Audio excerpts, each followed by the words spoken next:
Microsoft makes deep job cuts across Xbox division, cancels games. Boys, oh, it's a dark day. It's a dark day. You remember the game at the Xbox Showcase? Remember this game? Remember this?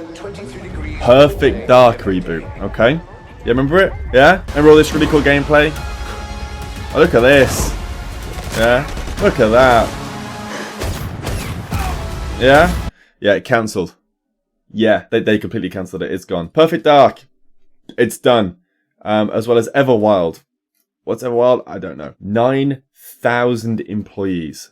9,000. Now listen. Oh, I'm going to get in trouble for saying this. I think it's a good thing. Well, now before you cancel me, look. Yes, it sucks for the families. I'm not saying a nice thing to do, or I'm not saying that Xbox are really nice and kind. But when it comes to a pure business and game development standpoint, I think it's a good thing because I think games will get better. It's something Asmongold said actually. Yep.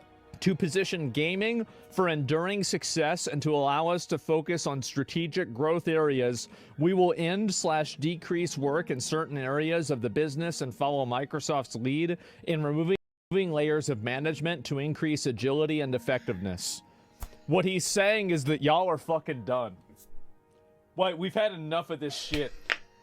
What? We're tired of it. You're out. We ain't gonna pay y'all's ass no more. Obviously saying it in a dickhead way, but he's right. Get the fuck out of the company. Get the fuck out. And so this is a huge, huge, huge W for Xbox. See? And let me explain why. And listen, before he explained, I initially just had in my head, oh my god, all those employees, all those cancelled games. That's all my brain went to. And then his explanation changed my mind. Moving layers of management to increase agility and effectiveness. That means less middle managers, less Karens, less random oversight, less bureaucracy. I'm telling you guys, after Elon buying Twitter, firing 80% of Twitter, exactly, and the website not changing. Exactly. Look, he goes on to say as well that how is it that this massive company like Xbox and Microsoft can't make us a good game like Expedition 33, which had a group of, was it 300 people? 30. My fault. 30 people it was made by. Look, I'm not saying it's an amazing thing, but let's see what's going on then. Let's see the whole thing. This is Jake Baldino has cut 9,100 jobs, and it is a lot of people. That is a lot of people. A ton of people losing their livelihood, but also studios being closed and games being canceled. This is still developing as of the time of me recording this. Like the sky is still falling from this. This video is 20 hours posted 20 hours ago. Sorry, 12 hours ago, and it's still happening as I'm recording. Hearing about what exactly, like who's left, what's happening, but.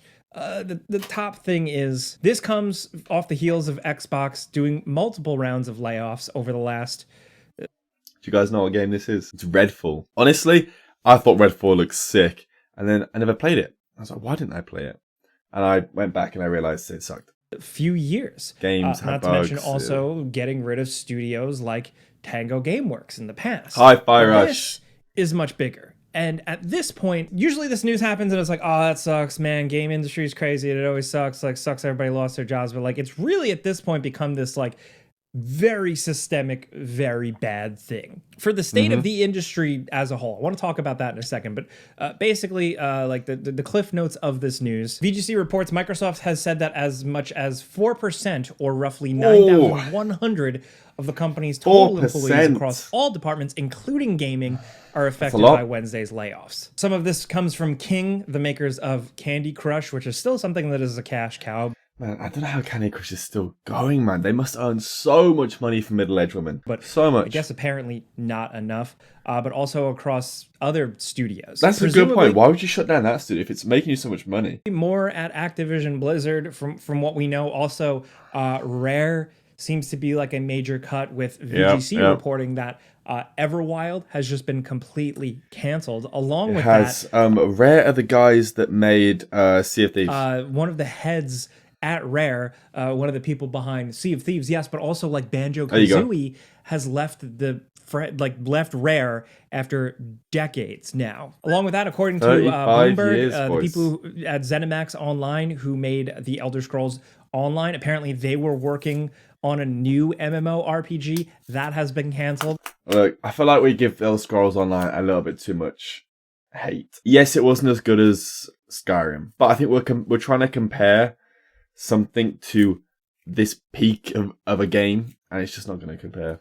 And people have wasn't a bad game. I played it when it came out. I paid for it. It wasn't a bad game. That they have shut down the studio that they set up. Yeah, we spoke about this earlier. The Initiative Project was this big Dark. new AAA studio that Xbox built to make a new Perfect Dark game. That studio is now shut down.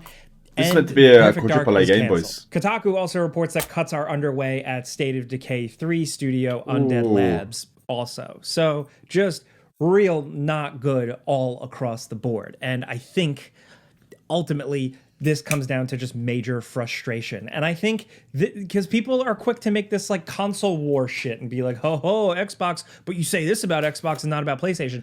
Man, there's no console war. Xbox already won. They can do all wrong now, but they've won. What has the PlayStation 5 had? But the PlayStation 5 players have just overtaken the players on the PS4.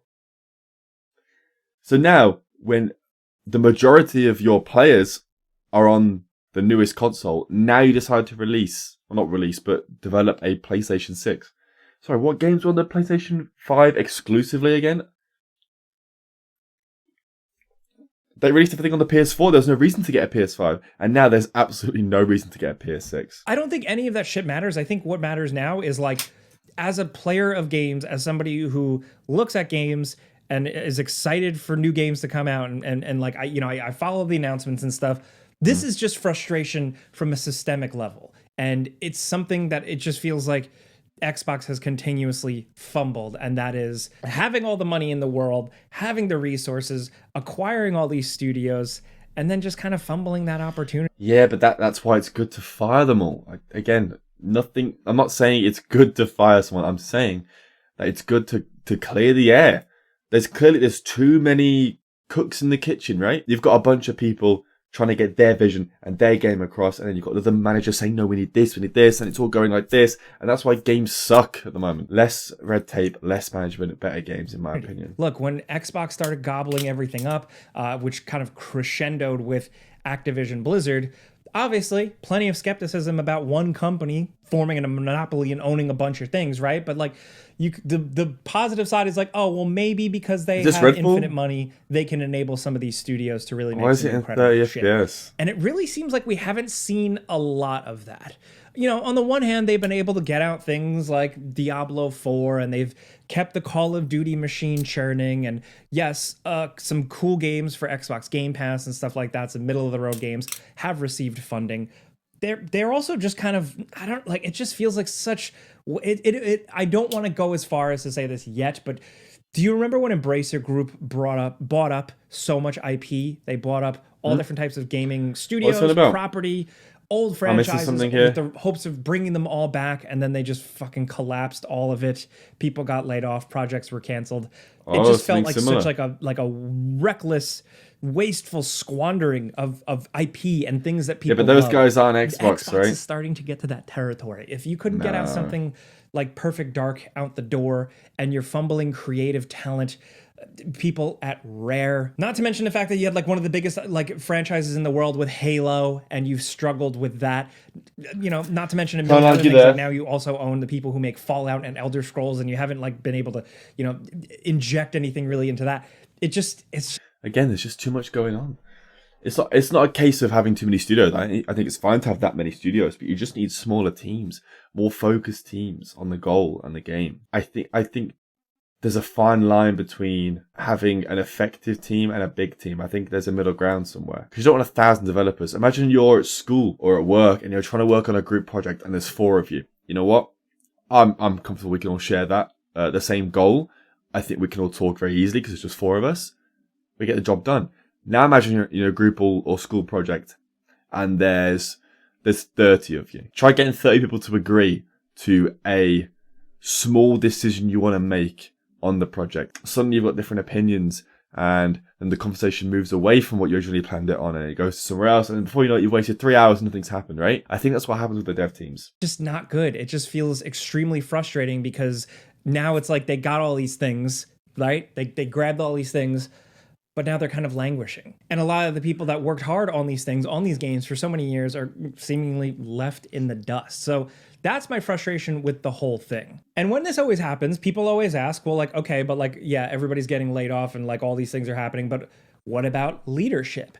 And I honestly think after such a big shift like this, mark my words, something is coming out about leadership sooner rather than later. Leadership change-ups, shake-ups at the top or near the top. You know, all the people, that's what I'm saying. The Phil Spencers, the Matt Booties, the Sarah. Oh, no.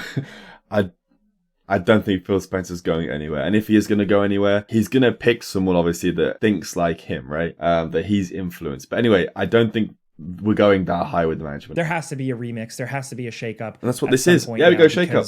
Not only just because of like the failures here, but also like Microsoft has been and Xbox has been doing such a pivot that I feel like there just has to be change. There has to be accountability.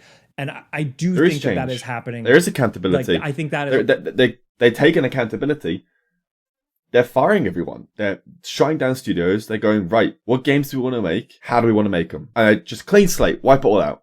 I don't think that's a bad thing. The aftermath of this big announcement. Mark my words, call it a gut feeling. I don't necessarily know like what's going to happen, and I don't know whether or not it's going to be like all of a sudden there's leadership that people like, but I do think changes are going to happen. And frankly, I think at this point they should. Also, I think me as someone who buys and plays games, I shouldn't have to think or care about that stuff or their strategy or their market situation that much anyway. Yep. And I love the inside baseball, but enough is enough. And frustration is the word I keep bringing. Also, the fact that like there are probably things now that have been canceled from this layoffs or from when like, you know, Arcane Austin and Tango Gameworks and stuff like that. This whole culmination, there's probably a bunch of other things canceled that we don't even know about. Man, Redfall. I was so hyped for that game, but look at it, man. With the game industry being so secretive and with so many projects worked on for years and years and years and not revealed, games are shit canned all the time. So there's probably a bunch of stuff that could have had potential that also hasn't seen the light of day. And I think that's going to continue to happen. And I think that sucks. That's right. You're getting negative, Jake, today because like this. I don't think it will continue to happen because that's the point of them firing everyone. I think ideas might come to light and then they might get swept under the rug. But I think now, once a game is started and everyone's on board in that small, you know, 30 to 100 people team, I think we'll get better games and I think the game will thrive. Stuff is just less bugs, right? Not good. Like I said at the start, like it feels not good for the industry as a whole because yes, projects aren't seeing the light of day. Things that people love, franchises that people... I don't get this. It's not good for the industry. Okay, if we keep going down the path we're going and we keep getting these unreleased games, because that's what we've been getting, right? Unreleased, unfinished games. Look at Mind's Eye. Man, I thought that game was going to be amazing. It looked amazing. Apparently, the story is actually pretty good too. The problem is, it ran awfully. It wasn't finished. And that's the same with a bunch of games. They come out and they're a buggy mess. This is the solution. Love. I don't want a million updates down the line. Languishing, not being taken advantage of, not, you know, blossoming.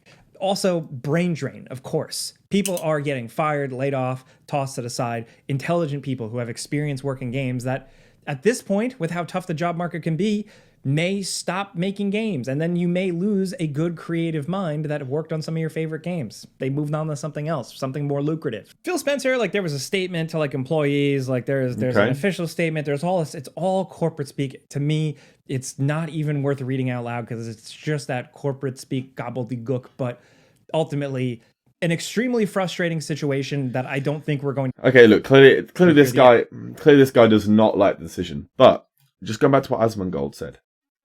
This is the removing layers of management to increase agility and effectiveness. Okay, yes.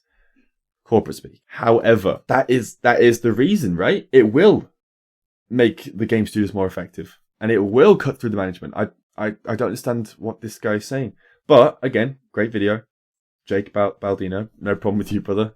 Great video. I agree with what you want. I just think this is the way that we're going to get it. I could be wrong. Let me know down below if I'm cancelled.